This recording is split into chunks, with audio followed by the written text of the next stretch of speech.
আলামিনের হাবিব জনাব মুহাম্মদ রাসূলুল্লাহ সাল্লাল্লাহু আলাইহি ওয়াসাল্লাম বলেছেন, কিয়ামতের ময়দানে আল্লাহর কসম করে বলছি, সেদিন জাহান্নামীদের ভীষণ কষ্ট হবে আর জান্নাতীদের জন্য অত্যন্ত আসান হবে, অবস্থাটা খুবই আরামের হবে। নবীজি বলেন, এক ফরজ নামাজ, এক ওয়াক্ত ফরজ নামাজ আদায় করতে যে সময়টুকুন লাগে, কিয়ামতের মাঠের এই সময় এত বড় বিরাট লম্বা সময় জান্নাতীদের জন্য এরকম হালকা হয়ে যাবে। সুবহানাল্লাহ। وَيَوْمَ تَشَقَّقُ السَّمَاءُ بِالْغَمَامِ وَنُزِّلَ الْمَلَائِكَةُ تَنزِيلًا। ওরা ফেরেশতা দেখতে চায়। সেদিন আসমান সমূহ বিদীর্ণ হয়ে মেঘ পুঞ্জ বেরিয়ে আসবে, আত্মপ্রকাশ করবে। তার ভেতর থেকে ফেরেশতারা ক্রমাগত নাজিল হতে থাকবে।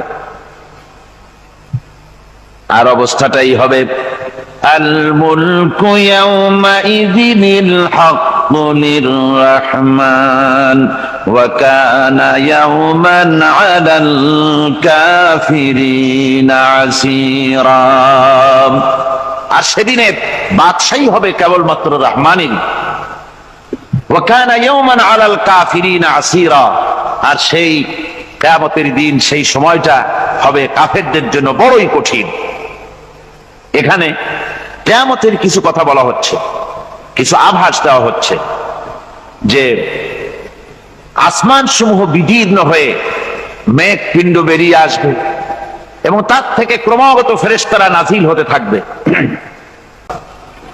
إذا السماء فطرت وإذا الكواكب انتثرت وإذا البحار فجرت وإذا القبور بعثرت। যখন আকাশসমূহ চূর্ণ বিচূর্ণ হয়ে যাবে আর তারকাসমূহ বিক্ষিপ্ত হয়ে পড়বে, সমুদ্র মহাসমুদ্রগুলি দীর্ণ বিদীর্ণ হয়ে যাবে, কবরগুলি সব উদ্গীরণ করে দেবে, তার মধ্যে যা আছে সে সবগুলি। আবার আল্লাহ পাক বলেন, ইযাশ শামসু কুবিরাত ওয়া ইযান নুজুমুন কাদারাত ওয়া ইযাল জিবালু সুয়্যিরাত। সূর্য যখন ঢেকে যাবে, তারকাগুলি যখন বিপর্যস্ত হয়ে যাবে আর পাহাড়গুলি যখন চালিয়ে দেওয়া হবে, এই দৃশ্য তোমরা দেখতে পাবে। فإذا النجوم طمست وإذا السماء فرجت وإذا الجبال نسفت। সেদিন অবস্থা এমন হবে, সমস্ত তারকাগুলি স্তিমিত হয়ে যাবে আর আকাশসমূহ দীর্ণ বিদীর্ণ হয়ে যাবে। আর দেখতে পাবে পাহাড়গুলি, সমস্ত পাহাড়গুলিকে উড়িয়ে দেওয়া হবে। আবার অবস্থা আরো কি হবে, فإذا برق البصر وخسف القمر وجمع الشمس والقمر। যখন চক্ষু বিস্ফারিত হয়ে যাবে মানুষের, চাঁদ আর সূর্য নিষ্প্রভ হয়ে যাবে, সব একাকার হয়ে যাবে, চন্দ্র এবং সূর্য তার অস্তিত্বকে হারিয়ে ফেলবে। শুধু তাই নয়, ওয়াহুমিলাতিল আরদু ওয়াল জিবালু ফাদুক্কাতা দাক্কাতাও ওয়াহিদা। জমিন ও পাহাড়গুলির মধ্যে সংঘর্ষ লাগিয়ে দেওয়া হবে আর তা এক ধাক্কায় জমিন এবং সমস্ত পাহাড়গুলি চূর্ণ বিচূর্ণ হয়ে যাবে। সুবহানাল্লাহি ওয়া বিহামদিহি। আল্লাহ রাব্বুল আলামিন বলছেন, এইভাবে করে কিয়ামতের দৃশ্য, বিভীষিকাময় দৃশ্য তোমরা দেখতে পাবে। আর সেদিনের রাজত্বটা কার হবে? আল মুলকু ইয়াউমাইযিনিল হাক্কু লিররহমান। সেদিনের রাজত্ব হবে কেবলমাত্র রহমানের। অর্থাৎ যেসব কৃত্রিম বাদশাহী দেখে তোমাদের চোখে ধাঁধা লেগে গিয়েছে, তোমাদেরকে দুনিয়ার বাদশাহী দেখে তোমরা ধোঁকায় পড়ে গিয়েছো, এসব বাদশাহী কিছুই টিকবে না সেদিন। সেদিন শুধু বাদশাহী থাকবে একমাত্র আল্লাহ পাকের। কার থাকবে বাদশাহী? জোরে বলেন কার? আল্লাহ রাব্বুল আলামিন যখন কিছুই থাকবে না, ঘোষণা করবেন লিমানিল মুলকুল ইয়াউম লিল্লাহিল ওয়াহিদুল কাহ্হার। আজকে কার রাজত্ব? চারিদিক থেকে আওয়াজ আসতে থাকবে, পরাক্রমশালী আল্লাহ রাব্বুল আলামিনের রাজত্ব আর কারো নয়। হাদিস শরীফে এসেছে, বুখারী মুসলিম শরীফের হাদিসে এসেছে, আল্লাহর নবী বলেন আল্লাহ রাব্বুল আলামিন তখন তার এক হাতে আকাশ মণ্ডলীকে ধারণ করবেন, আর এক হাতে জমিনকে ধারণ করবেন। আকাশ মণ্ডলী এক হাতে, জমিন এক হাতে। এভাবে আল্লাহ রাব্বুল আলামিন বলবেন আইনাল জাব্বারুন আইনাল মুতাকাব্বিরুন। কোথায় সেই স্বৈরাচারীরা? কোথায় সেই দুর্বিনীত অহংকারী স্বৈরাচার যারা আমার জমিনের উপরে, আমার মানুষের উপরে রাজত্ব চালিয়েছে? তারা আজকে কোথায়? কোথায় সেই অহংকারীরা? আল্লাহ পাক সেদিন যে বলবেন, সেদিন তো বলবেন, কিন্তু দুনিয়ার মাঝেও স্বৈরাচার যারা, অহংকারী যারা, তাদের শাস্তি পৃথিবীর বুকেও দেন, আর সেদিন তো দিবেনি। কত স্বৈরাচার আমরা দেখলাম, কত অহংকারী দেখলাম, যাদের তর্জনী হেননে লক্ষ কোটি কোটি মানুষ উঠতো আর বসতো। তাদের জিল্লাতির সঙ্গে আল্লাহ রাব্বুল আলামিন কতজনকে বিদায় করে দিলেন। ফুলের মালা নিয়ে কুলাতে পারে নাই, পা থেকে শুরু করে গলা পর্যন্ত ফুলের মালা দিয়া ডুবাই দিল ভক্তরা। আবার আল্লাহ রাব্বুল আলামিন এমন শাস্তি দিলেন, ফুলের মালার পরিবর্তে জুতার মালা নিয়ে জেলের মধ্যে ঢুকাইয়া দিলেন। ঠিক কিনা গণ? অহংকারী আর স্বৈরাচার যারা হয়, আল্লাহ পাক এভাবে তাদের দৃষ্টান্ত দেখিয়ে দেন। আমরা কত দেখলাম, 9 বছরের রাজা 10 বছরের সাজা। পৃথিবীর মুখে যারা অহংকার করে, যারা স্বৈরাচার হয়, আল্লাহর আইনকে যারা বৃদ্ধঙ্গুষ্টি প্রদর্শন করে, আল্লাহ পাক তাদের জমিনেও দেখান। এখানে চূড়ান্ত ফয়সালা আল্লাহ করেন না, আসল ফয়সালার জায়গা তো আছেই, তবে এখানে নমুনা দেখায় দেন। কিন্তু মুশকিল হচ্ছে, ইতিহাসের সবচাইতে বড় শিক্ষা হলো, ইতিহাস থেকে মানুষেরা শিক্ষা গ্রহণ করে না। একজনে যে কাম করে বিপদে পড়ে, আর একজন এসে আবার সেই পথেই অগ্রসর হয়, নিশ্চিত মৃত্যুর পথে। আমার বন্ধুগণ, আল্লাহ পাক বলছেন সেই দিন আমার রাজত্ব হবে, আর কারো রাজত্ব হবে না। ওয়াকানা ইয়াওমান আলাল কাফিরিনা আসীরা। আর ওই দিনটা, ওই কিয়ামতের দিন হবে কাফেরদের জন্য সবচাইতে কঠিন। সবচাইতে কঠিন হবে কাদের জন্য? কাফেরদের জন্য। কাফের কারা?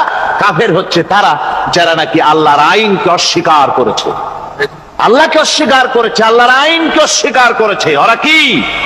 কাফের। আল্লাহ রাব্বুল আলামিন বলেন, কাফেরদের কথা এখন শোনাচ্ছেন আল্লাহ পাক।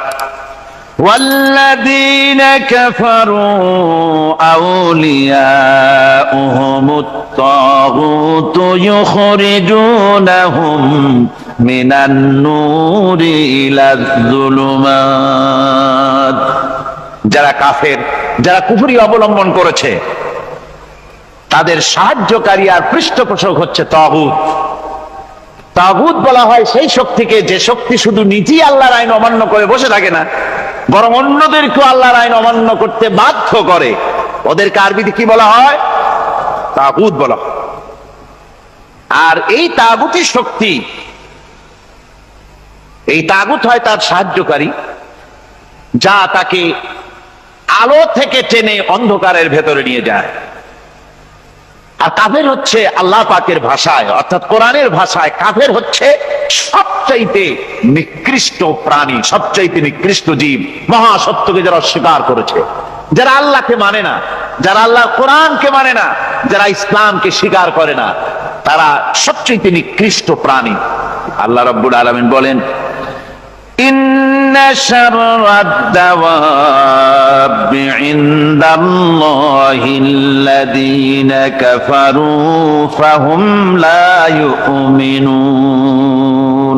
নিশ্চয়ই আল্লাহর জমিনে সব বিচরণশীল জীব যত আছে, আল্লাহ বলছেন আমার জমিনে বিচরণশীল জীব যত আছে তার মধ্যে সবচাইতে নিকৃষ্ট প্রাণী হলো যারা ঈমান আনে নাই, যারা বিশ্বাস করেন আমি আল্লাহকে, যারা পরকালকে বিশ্বাস করে নাই, যারা কোরআনকে বিশ্বাস করে নাই, যারা ইসলামকে বিশ্বাস করে নাই, পৃথিবীর মধ্যে তারা সবচাইতে নিকৃষ্টতম প্রাণী। আল্লাহ বলেন শুধু নিকৃষ্ট জনক নিকৃষ্ট প্রাণী বললেই সারে না, এরা হলো চতুষ্পদ জানোয়ারের মতো। কে বলতেছেন? আমি বলছি না, কিন্তু আল্লাহ পাক বলতেছেন চতুষ্পদ জানোয়ারের মতো কাফেরেরা।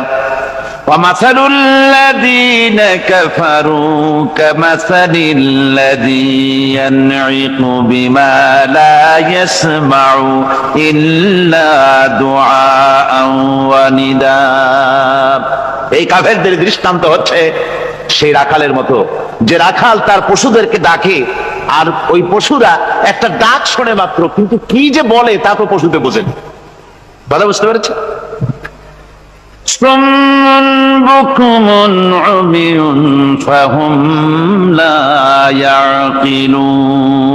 এরা বোবা, এরা বধির, এরা অন্ধ, এ কারণেই কোনো কথা বোঝে না।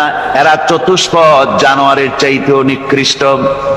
যাদেরকে আমি আল্লাহ বলেন, যাদেরকে আমি চোখ দিলাম, চোখ থাকতে হক দেখলো না, সব দেখলো, হক দেখে নাই চোখ দিয়া, এই চোখ দিয়া সব দেখলো, নারীর সৌন্দর্য উপভোগ করলো, আর নারীর অঙ্গ প্রত্যঙ্গ নিয়ে নানা ধরনের গল্প লিখলো, কবিতা লিখলো, কিন্তু এই সৌন্দর্য যিনি দিলেন তারেও চিনল না। আছে না কত কবি আমাদের দেশে? আমার দেশের সেই কবি জাতীয় পুরস্কার পায় যে কবি নারীর বিশেষ বিশেষ অঙ্গ নিয়ে বেশি করে নির্লজ্জ কবিতা লিখতে পারে, ওই হলো সবচেয়ে বড় কবি। আমার বন্ধুগণ, একজন বুজুর্গ ব্যক্তি তিনি পথ দিয়ে যাচ্ছিলেন, তো সে পথে এক সুন্দরী যুবতী মেয়েকে দেখে সেই যুবতী মেয়ের দিকে এই বুজুর্গ ব্যক্তি এক নজরে তাকায় আছে। তখন এই ঘটনাটাকে কবি এভাবে লিখতেছেন সাজায়: একদা সুখদায়ক প্রমোদা বদন দর্শন করিব ঝরিল নয়ন, হেসে কহে সে রূপসী সবিস্ময় মন, কহ দেখি মহাশয় কহ কি কারণ, বিষয় বিরাগী তুমি ভুবনে প্রচার, কি হেতু জন্মিল তব মানস বিকার, সামান্য ললনা রূপ করি দর্শন, উচিত না হয় তব অশ্রু বরিশন। বুজুর্গ ব্যক্তি ওই মহিলার দিকে তাকিয়ে তাকিয়ে কাঁদতেছেন। সুন্দরী মহিলা বলেন, আল্লাহর বুজুর্গ বান্দা, আপনি এলাকার ভিতরে বুজুর্গ এবং পীর হিসাবে, বুজুর্গ ব্যক্তি হিসাবে আপনি বিখ্যাত। আজকে আমাকে এখানে দেখে আপনি আমার দিকে তাকায় আমার রূপ উপভোগ করতেছেন আর কাঁদতেছেন। আপনার মতো সংসার বিরাগী মানুষ আমার মতো একটা সুন্দরী মেয়েকে দেখে এভাবে কাঁদা ঠিক না। বুজুর্গ ব্যক্তি বলছেন, হেসে কহিলাম বালে করহ শ্রবণ, নেত্র ঝরে তবু হেতু ভেব না এমন, যে শিল্পী রচিল ওই সুধাংশু বদন, তাহার তরে ঝরে নেত্র নয়নে জীবন। আল্লাহর বান্দি, আমি তোমাকে দেখি কান্দি না, আমার চোখে পানি বেরিয়ে গেছে। তোমারে দেখে আমি মনে মনে ভাবলাম, এত সুন্দর করে যিনি মানুষ বানিয়েছেন, না জানি ওই আল্লাহ রব্বুল আলামিন কত বড় সুন্দর। আমার ভাইরা, সুতরাং চোখ থাকতে ওরা আল্লাহ রাব্বুল আলামিনের কুদরত ওরা দেখে নাই, কান থাকতে কোরআনের আওয়াজ ওদের কানের মধ্যে ঢোকে নাই, বিবেক থাকতে আল্লাহর দ্বীনকে বুঝতে পারে নাই, চিন্তা করতে পারে নাই। আল্লাহ রাব্বুল আলামিন বলেন, উলাইকা কাল্লানাম, এরা হলো চতুষ্পদ জানোয়ার, বালহুম আদাল, শুধু জানোয়ার না, জানোয়ারের চাইতেও নিকৃষ্ট। এমনই জানোয়ার, আল্লাহ বলেন শুধু জানোয়ার না, জানোয়ারের মতো শুধু খায় জনমের মতো। ওয়াল্লাযীনা কাফারু ইয়াতামাত্তাউনা ওয়া ইয়াকুলুনা কামা তাকুলুল আনআম এই কাফেরগুলির কাম শুধু ফুর্তি করা, গান বাজনা, নাটক, গল্প, এই সব কাজ তাদের। নামাজ নাই, রোজা নাই, আল্লাহর চিন্তা নাই, তাহাজ্জুদ নাই, পরহেজগারি নাই, শুধু গান আর নাচ। আমার ভাইরা, মুসলমান নববর্ষ উদযাপনের সাথে মুসলমানের কিসের সম্পর্ক? মুসলমান যদি এই দিন উদযাপনই করে তাহলে তাকে করতে হবে ফজরের নামাজ পড়বে। মুসলমান নববর্ষ উদযাপন করবে, ফজরের নামাজ পড়বে, তারপরে কোরআন শরীফ তেলাওয়াত করবে, দরুদ শরীফ পড়বে, আল্লাহর দরবারে হাত তুলে বলবে, রব্বুনা রাব্বিন, একটি বছর পার করে দিলাম, নাফরমানি ছাড়া কিছুই তো করি নাই, বিগত বছরে যা করেছি মাফ করে দাও, আগামী বছরটা গোটা জাতি আর দেশের জন্য কল্যাণকর মঙ্গলময় করে দাও। এটাই তো বলা উচিত ছিল নাকি বলে? তা না করে, তা না বলে, বৈশাখের পরিচালককে না ডেকে সরাসরি বৈশাখকে আহ্বান করা হয়েছে। আর বৈশাখ আহ্বান করার মজা জনমের মতো দেখাই দিয়েছে। আল্লাহ রাব্বুল আলামিন তাই বলেন, কাফেররা তাদের কাজ হলো শুধু খাওয়া, তারা এমন খাওয়া খায় জনমের মতো খায়। ইয়াকুলুনা কামা তাকুলুল আনাম, জানোয়ারে যেমন খায় ওই রকম খায়। তার মানে খায়, একটু বিসমিল্লাহ কয় না, খায়া যখন ছেড়ে দেয় তখন আলহামদুলিল্লাহ বলে না। আল্লাহ রাব্বুল আলামিনের সুন্নাত হলো শুকর যদি কেউ আদায় করে আল্লাহ বাড়িয়ে দেন, লা ইন শাকারতুম লাযীদান্নাকুম ওয়া লা ইন কাফারতুম ইন্না আযাবী লাশাদীদ। আমার নিয়ামতের শুকর যদি আদায় করো আমি বাড়ায় দেব, আর যদি নিয়ামতের শুকর আদায় না করো তাহলে মস্ত বড় শাস্তি তোমাদের জন্য রেখেছি। তো আমেরিকা শুকর আদায় করে নিজেরা খাইয়া, কিন্তু ওদের জমিন হলো বিশাল জমি। আমি কয়েকবার গিয়েছি এবং বহু স্টেট সফর করেছি। ওদের জমিন এত ফার্টাইল, জমিনে যদি রীতিমতো তারা ফসল ফলাতো, এই ফসল সারা দুনিয়ার দরিদ্র ভূমুক্ষ জনতাকে খাওয়াইয়া বাঁচাইতে পারত। কিন্তু ওরা তা করে না। ওরা করে কি? ওরা মুনাফার হার, বাজার দর ঠিক রাখার জন্য নির্দিষ্ট পরিমাণ জমিনে ফসল ফলায়, কিন্তু জমিন এতই উর্বর, ওদের মেজারমেন্ট করা, মাপ করা, হিসাব করা ফসল হয় না, ফসল হয় বেশি। তখন বাড়তি ফসলকে তারা প্রতি বছর লক্ষ লক্ষ টন আলু আর গমকে তারা সমুদ্রে নিক্ষেপ করে। তাদের আলু এবং গম সেই সময় তারা নিক্ষেপ করে সমুদ্রে যখন ইথিওপিয়া, সুদানে মানুষ না খেয়ে মরছে।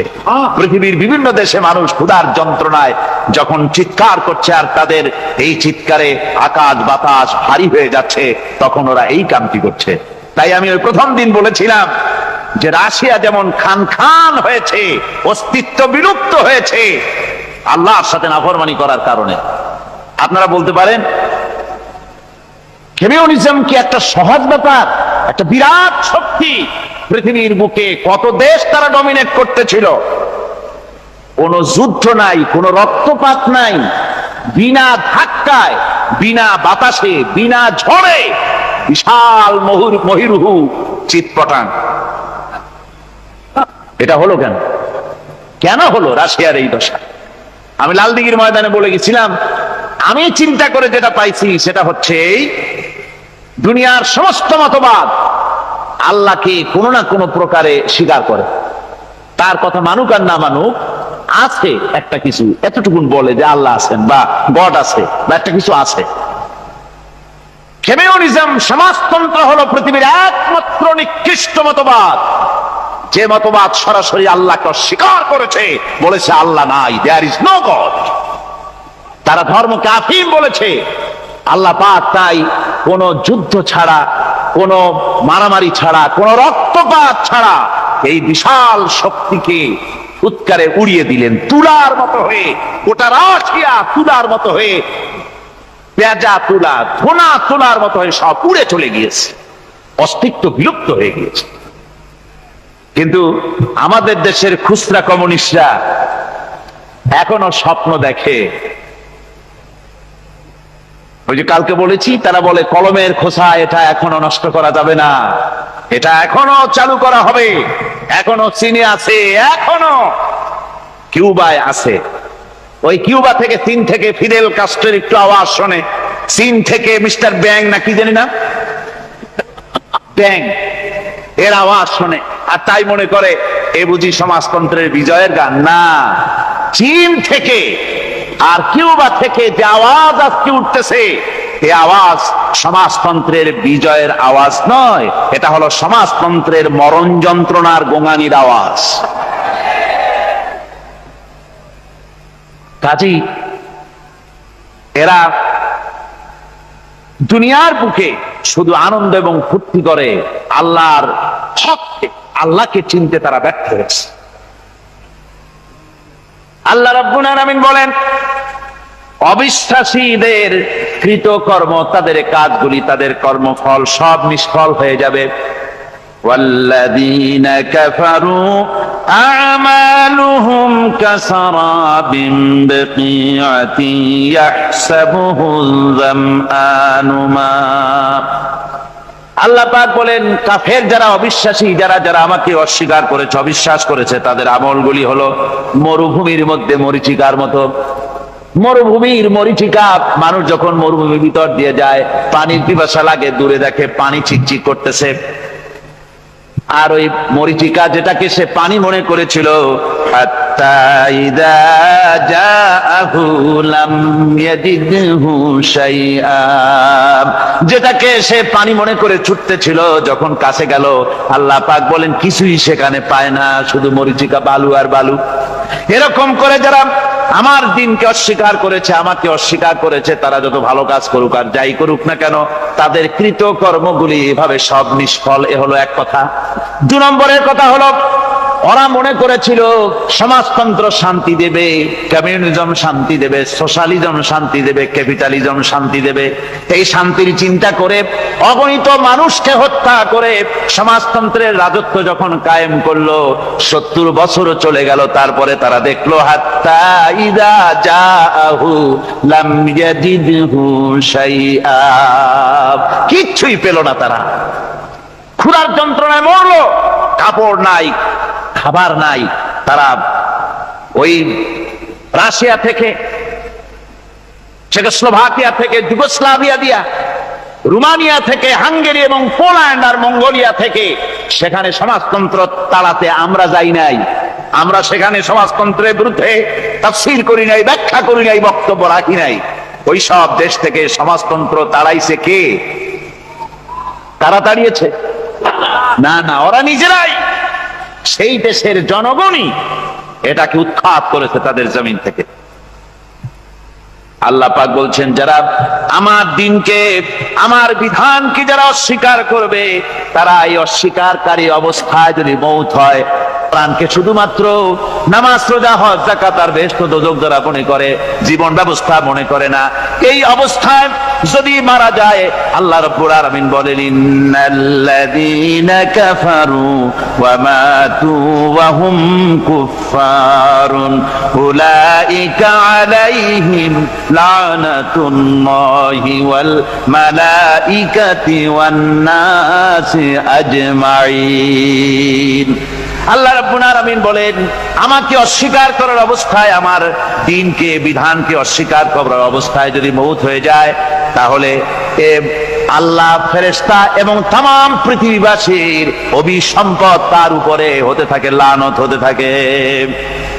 খালিদিনা ফিহা লা ইউখাফফাফু আনহুমুল আযাবু ওয়া লা হুম ইউনজারুন। এই অভিসম্পদ অবস্থায় তারা সব সময় লিপ্ত থাকবে, না তাদের আযাবকে কমায় দেওয়া হবে, আর না তাদের কোন রকম অবকাশ দেওয়া হবে। ভাইয়ের আমার, হিজরতের রাতে সওর পাহাড়ের ভিতরে যখন তিনি আশ্রয় নিলেন, হযরতে আবু বকর সাথে ছিলেন। হযরতে আবু বকর রাদিয়াল্লাহু তাআলা আনহু বলেন, হুজুর আপনি দাঁড়ান, এটা তো পাহাড়িয়া গুহা, গুহার ভিতরে সাপ থাকতে পারে, বিচ্ছু থাকতে পারে, আমি আগে ঢুকি, বিপদ যদি হয় আমার উপর থেকে হয়ে যাক।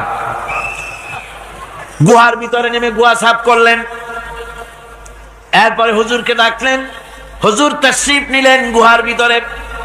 এরপরে হুজুর বললেন, আবু বকর পাহাড়ে হেঁটে হেঁটে 2-3টা পাহাড় পাড়ি দিয়া যাওয়া লাগে সোর পাহাড়ে। মদিনার সোজা রাস্তা হুজুর ধরেন নাই, মেসফালার পথ দিয়া জাবালে কেদোয়ার উপর দিয়া 3টা পাহাড় পাড়ি দিয়া তারপরে হুজুর গেলেন সোর পাহাড়ে। গুহার ভিতরে হুজুর তাশরীফ নিলেন, বললেন আবু বকর তুমি বসো, তোমার উরুর উপরে মাথা রেখে আমি একটু আরাম করি।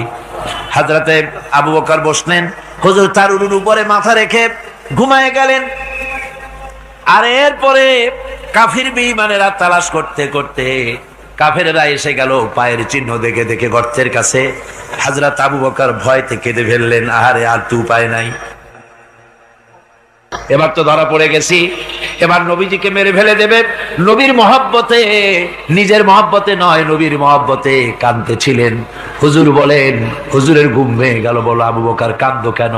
ছেলের কথা, মেয়ের কথা, বিবির কথা, বাড়ির কথা মনে পড়লো নাকি? হযরত আবু বকর বলেন, ইয়া রাসূলুল্লাহ, আল্লাহর কসম করে বলি যেদিন ঈমান এনেছি এই কলিজার ভিতরে মা বাপ, স্ত্রী, পুত্র, পরিজন, এমনকি আমার নিজের জীবনের চাইতে আপনারে বেশি ভালোবাসি। তা কান্দো কেন, কান্দো কেন? হযরত আবু বকর বলেন, হুজুর ধরা পড়ে গেছি, কাফেররা এসে গেছে গর্তের কাছে, তাকালি আমাদের দেখতে পাবে, আমরা তো মাইনরিটি, ওরা তো মেজরিটি, আমরা তো ধরি মারি ফেলাই দেবে, আপনাকে মেরে ফেলে দেবে, এই জন্য কাঁদি। আল্লাহ রাব্বুল আলামিন, হুজুর তখন কি দৃঢ়তা, কি অবিচলতা, কি ধৈর্যের পাহাড় সম মনোবৃত্তি তখন দেখালেন।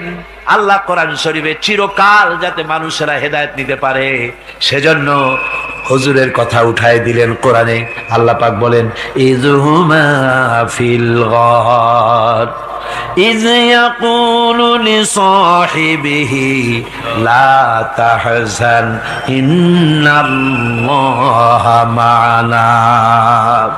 ও বন্ধু, ভয় পেও না, আল্লাহ আমাদের সাথে আছেন। সুবহানাল্লাহ, আল্লাহ আমাদের সাথে আছেন। আমরা মাইনরিটি নই, আমরাই মেজরিটি। আল্লাহ আছে আমার সাথে, ভয় পাওয়ার কোনো কারণ নাই। সুবহানাল্লাহ। আল্লাহ পাক বলেন, فأنزل الله سكينته عليه وأيده بجنود لم تروها। আমি এদের অন্তরের ভিতরে আমি শান্তি নাজিল করে দিলাম, প্রশান্তি দিয়া দিলাম, আর আমি সাহায্য করলাম, আর এমন সব সৈন্য পাঠায় দিলাম যে সৈন্যগুলি তোমরা দেখতে পাও নাই। সুবহানাল্লাহ ওয়া বিহামদিহি। ভাইরা আমার, রাসূল করিম সাল্লাল্লাহু আলাইহি সাল্লাম এই বিপদের মাঝে, চরম বিপদের মাঝে অবিচলতা, দৃঢ়তা, কঠিন আত্মনির্ভরতা দেখিয়েছেন। এগুলি হলো ঈমানের 5ম নম্বরের উপকারিতা। আল্লাহর প্রতি ঈমান আনলে এভাবে পাহাড় সম ঈমান মজবুত হয়ে যায়। জেলের পরোয়া করি না, ফাঁসির পরোয়া করি না, শহীদ হওয়ার পরোয়া করি না, মেরে ফেলে দেবে, উড়ায় দেবে, হত্যা করবে, পরোয়া করি না। পরোয়া করি কেবলমাত্র কাকে? জনে বলেন কারে? এইরকম মুসলমান হাজার হাজার লাখ লাখ দরকার নাই, 313 জন যথেষ্ট। কয়জন যথেষ্ট? 313 জন যথেষ্ট। বদরে যারা জান দিয়ে, মাল দিয়ে দ্বীনকে প্রতিষ্ঠিত করেছিলেন, এরকম 313 জনই যথেষ্ট ছিল। এই দৃঢ়তা, এই অবিচলতা, এই ঈমান, এই ধৈর্য শিক্ষা দেয়, এই উপকার করে ঈমান বিল্লাহ। আল্লাহর প্রতি ঈমান আনলে এভাবে পাহাড়ের মতো শক্ত হয়ে যায় কলিজা। কোন আলহামদুলিল্লাহ। আমার বন্ধুগণ, এবার আমি বলবো সর্বশেষ উপকারের কথাটা বলি, মোনাজাত ছেড়ে দেব। কয়টার কথা বলছিলাম? উপকার 6টা উপকারের কথা বলেছি। অনেকগুলি বৈশিষ্ট্য, অনেকগুলি উপকারের মধ্যে আল্লাহর প্রতি ঈমানের 6টা উপকারের কথা 5টা বলা হয়ে গেছে। এবার 6ষ্ঠ নম্বর এবং শেষ নম্বর, এটা হচ্ছে আল্লাহর প্রতি ঈমান আনলে পরে তার দ্বারা সবচাইতে বেশি ফায়দা পায় সমাজ এবং রাষ্ট্র।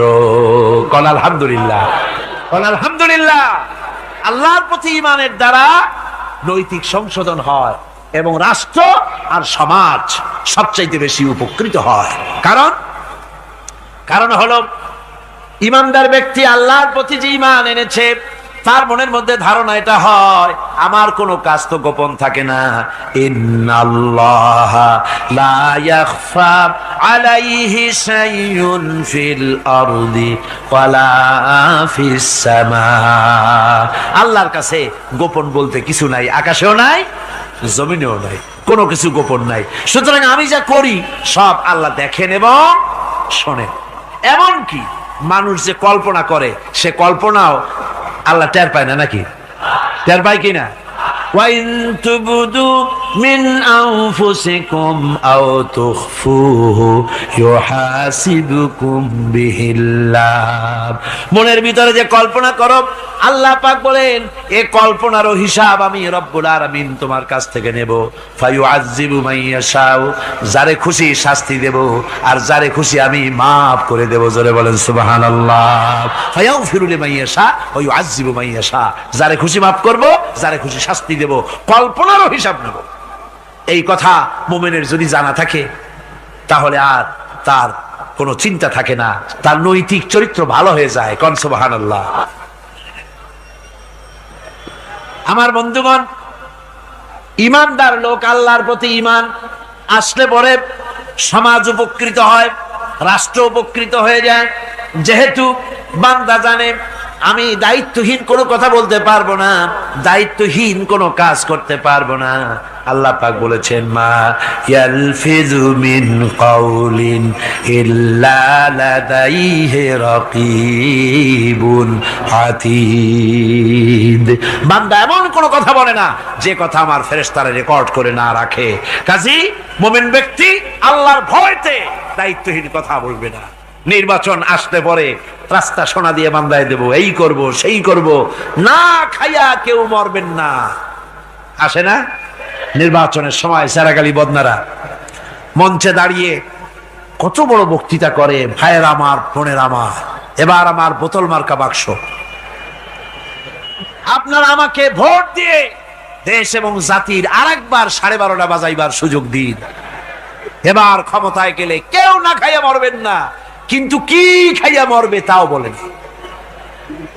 এর মারফতি অর্থ হচ্ছে এই, ওরা যদি ক্ষমতায় যেতে পারে তাহলে বিষ খাইয়া হোক, গুলি খাইয়া হোক, কিছু না কিছু খেয়ে মরতে হবে। একেবারে খালি পেটে মরলে গ্যাস্ট্রিক হওয়ার সম্ভাবনা আছে। ঈমান বিল্লাহ যদি না থাকে, আল্লাহর ভয় যদি না থাকে, তাহলে দায়িত্বহীন কথা বলে। আর আল্লাহর ভয় যদি থাকে তাহলে নৈতিকতার সংশোধন হয়ে যায়, দায়িত্বপূর্ণ কথা বলে, মানুষকে ফাঁকি দেয় না। আমার বন্ধুগণ, আল্লাহ রাব্বুল আলামিন তার বান্দা যারা আল্লাহকে ভয় করে, সে ভয় করা বান্দাগুলির মনের মধ্যেই চিন্তা এসে যায়, আমি যেখানে থাকি না কেন আল্লাহ আমাকে দেখতেছেন, শুনতেছেন। রাতে হোক দিনে হোক, যেখানে আছি আল্লাহ আমারে দেখতেছেন। আল্লাহ পাক বলতেছেন, ওয়া হুয়া মাআহুম ইজ ইউবাইতুনা মা লা ইয়ারদা মিনাল কওলি ওয়া কানা আল্লাহু বিমা ইয়ামালুনা মুহীতা। আল্লাহ পাক বলেন, আমি তো আমার বান্দার নিকটে তখনও থাকি যখন সে গোপনে গোপনে রাতের বেলায় আমার মর্জির খেলাফ পরামর্শ করে। আমার মর্জির খেলাফ পরামর্শ করতেছে রাত্রে, আমি তো তখনও কাছে থাকি, ওটা আমি শুনি। ঈমান যদি আসে তাহলে এই সব কাজ থেকে সে বিরত থাকে। সে যদি কম হয় সেখানেও আল্লাহ, বেশিও যদি হয় সেখানেও আল্লাহ। এমন কোন জায়গা আছে নাকি চিটাগংয়ে যেখানে আপনি একটা আকাম করবেন আর আল্লাহ টের পাবে না? কোন আছে নাকি? আচ্ছা, চট্টগ্রামে না থাকুক, বাংলাদেশের কোন জায়গা আছে নাকি? পার্বত্য চট্টগ্রামে যত পাহাড় আছে, উঁচু নিচে জায়গা আছে, ওই জায়গায় বোধহয় আছে নাকি? সারা পৃথিবীতে আছে কোথাও? আল্লাহকে ফাঁকি দেওয়ার জায়গা কোথাও? সব স্পষ্ট। আল্লাহ কি ঘুমায় নাকি? ঘুমায়? তার কাছে দিনও যা, রাতও তাই। সমানে তিনি দেখতে পান, শুনতে পান, সবকিছু দেখতে পান, সবকিছু শুনতে পান। তাকে ফাঁকি দেওয়ার কোনো উপায় নেই। এই জন্য ৬ষ্ঠ নম্বরের উপকার যেটা হয় সেটা হলো সমাজ উপকৃত হয় ওই মানুষ দিয়ে যার মধ্যে ঈমান আছে। হযরত ওমর রাদিয়াল্লাহু তাআলা আনহু রাতের আধারে শেষ রাত্রে ঘুরতেছিলেন, দেখেন এক বাড়িতে কথা হচ্ছে, কথাবার্তার আওয়াজ পাওয়া যায়, মনে করলেন কোন অসুখ বিসুখ নাকি। ঘরে গিয়ে কান পাচ্ছেন দেওয়ালের সাথে, শুনতে পাচ্ছেন ভিতরে বুড়ি মা তার মেয়েকে বলছে, এই মেয়ে ওঠ, উটের দুধ দোয়াই নিয়ে আসছি, এর মধ্যে পানি মিশা, তারপর সকালে বাজারে নিয়ে যা। মেয়ে বলছে, মা এই কামটা আমি পারবো না। কেন পারবি না? হযরত ওমর ফরমান জারি করেছেন, দুধে পানি মিশাতে নিষেধ করেছে, কাজে এই কাজটা আমি পারবো না। আরে বেটি, আমিরুল মুমিনিন দেখ এখন কোথায় যায়, ঘুমায় আছে, সে কি দেখতেছে নাকি যে পানি মিশাই না কি মিশাই? মেয়ে বলতেছে, মা আমিরুল মুমিনিনকে ফাঁকি দেওয়া যেতে পারে, তার পুলিশ বাহিনীকে ফাঁকি দেওয়া যেতে পারে, কিন্তু আল্লাহ রাব্বুল আলামিনের চোখকে ফাঁকি দেওয়া যাবে না। হযরত ওমর এই কথা শুনে বাড়ি চলে গেলেন, আর নিজের ছেলেকে ডেকে বললেন, ছেলে আমার, অমুক জায়গায় একটা বাড়ি আছে, আর সেখানে একটা যুবতী মেয়ে আছে, ওই মেয়েটার বিয়ে হয়েছে কিনা শোনো, যদি বিবাহ না হয়ে থাকে তুমি তোমার নিজের বিয়ের প্রস্তাব দাও। আমিরুল মুমিনিন এই মেয়েটা সুন্দরী কেমন, স্বাস্থ্য কেমন কিছুই দেখলেন না, দেখলেন তাকওয়া। কি দেখলেন? আল্লাহর ভয়।